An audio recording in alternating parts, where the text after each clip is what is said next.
SAARC के 8 देशों के प्रमुखों की मौजूदगी में प्रधानमंत्री नरेंद्र मोदी ने आतंकवाद का मसला जोर शोर से उठाया तो सभी देशों ने एक होकर इसका मुकाबला करने का आग्रह किया।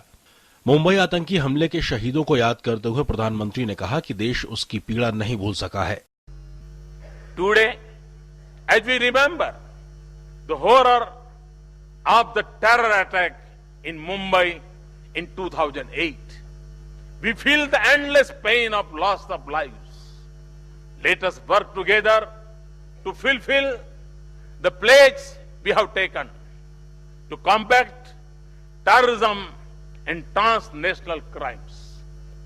60 घंटों का खूनी खेल, पाकिस्तान के 10 हथियारबंद आतंकवादियों का खूनी तांडव, 166 लोगों की मौत और 300 लोग घायल।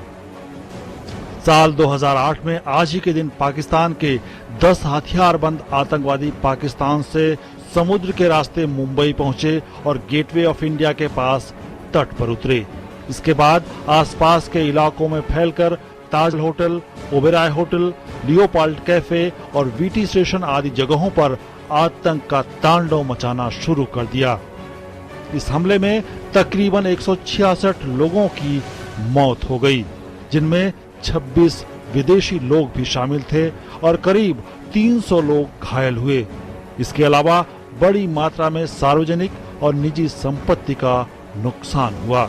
इस हादसे में देश ने अपने कई सपूत भी खोए, जिनमें आतंक विरोधी दस्ते के प्रमुख हेमंत करकरे, मुठभेड़ विशेषज्ञ उप निरीक्षक विजय सालस्कर, अतिरिक्त पुलिस आयुक्त अशोक कामटे, अतिरिक्त पुलिस आयुक्त सदानंद दाते और राष्ट्रीय सुरक्षा बल के मेजर कमांडो संदीप उन्नीकृष्णन समेत अन्य लोग शहीद हो गए।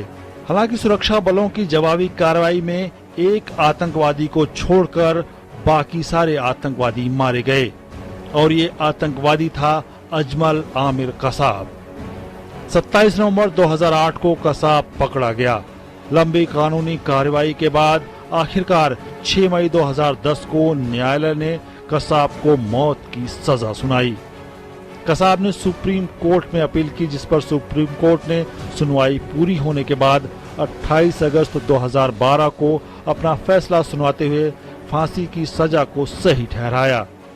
इसके बाद 5 नवंबर को राष्ट्रपति ने कसाब की रहम की अपील को नकार दिया और फिर 21 नवंबर को सुबह 7:30 बजे कसाब को फांसी दे दी गई।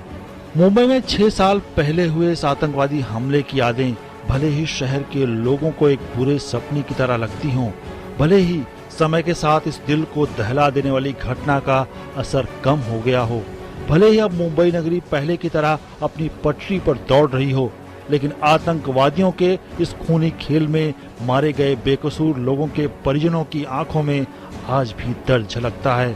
प्रधानमंत्री ने अपने भाषण में सार्क देशों के बीच मजबूत संबंधों पर जोर देते हुए कहा है कि एक अच्छा पड़ोस पूरी दुनिया की आकांक्षा है और अगर सारे देश दूसरे की सुरक्षा और अपने लोगों की जिंदगी के प्रति संवेदनशील हैं तो क्षेत्र में उन्हें दोस्ती मजबूत करनी होगी।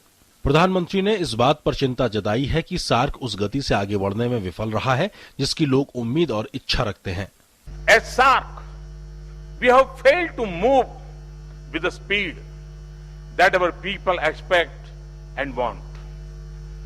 Some argue that it is because of the region's development gap, but that should actually spur us to do more.